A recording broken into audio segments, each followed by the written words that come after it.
अगर मैं आपसे कहूं कि 2 करोड़ के टर्नओवर पर भी लीगल इनकम टैक्स ज़ीरो हो सकता है, तो क्या आप मानेंगे? और यही नहीं, ये कोई लूपहोल या इल्लीगल ट्रिक नहीं है।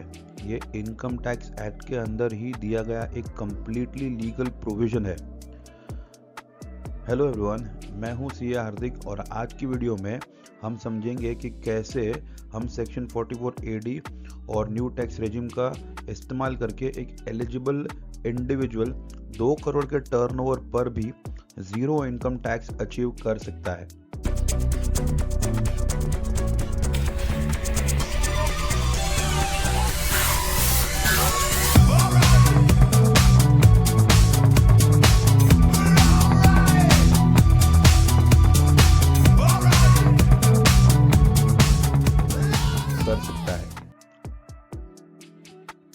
अब आइए इसको हम समझ लेते हैं एक एग्जाम्पल के ज़रिए।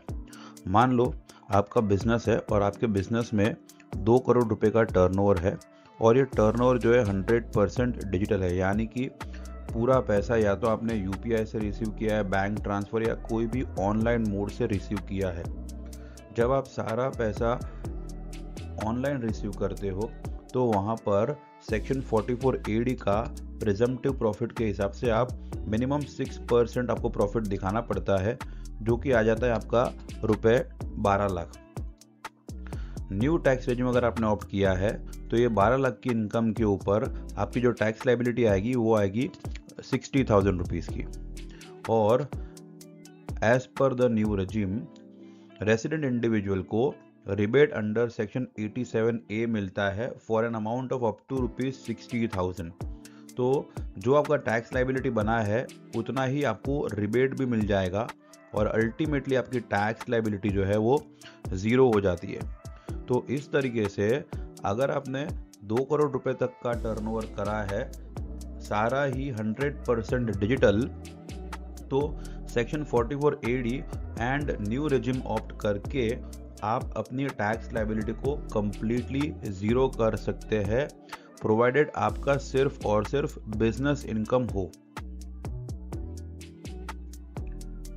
लेकिन ये बेनिफिट सबको एप्लीकेबल नहीं है।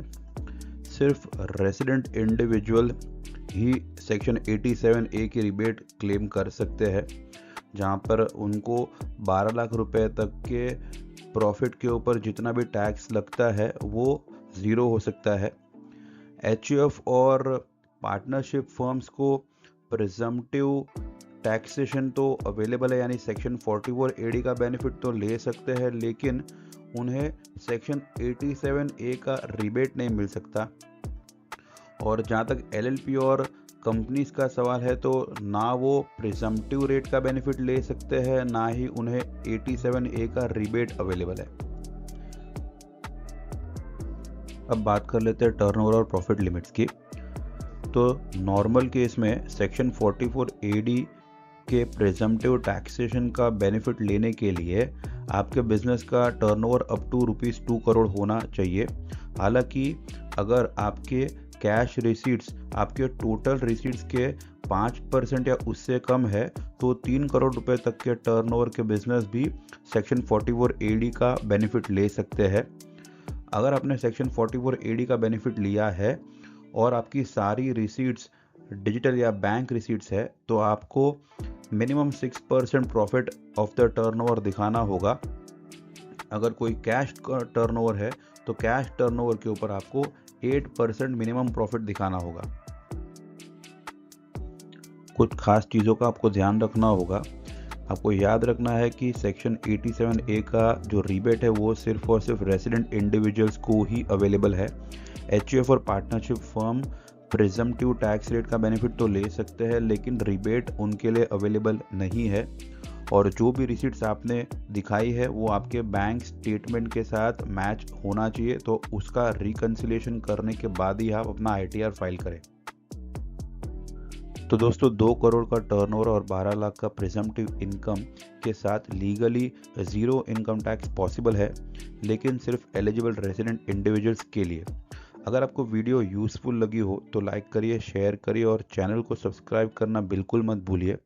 कमेंट करके बताइए कि आपने फाइनेंशियल ईयर 25-26 के लिए कौन सा टैक्स रेजिम चूज़ किया है। मैं मिलता हूँ आपसे नेक्स्ट वीडियो में। Thank you.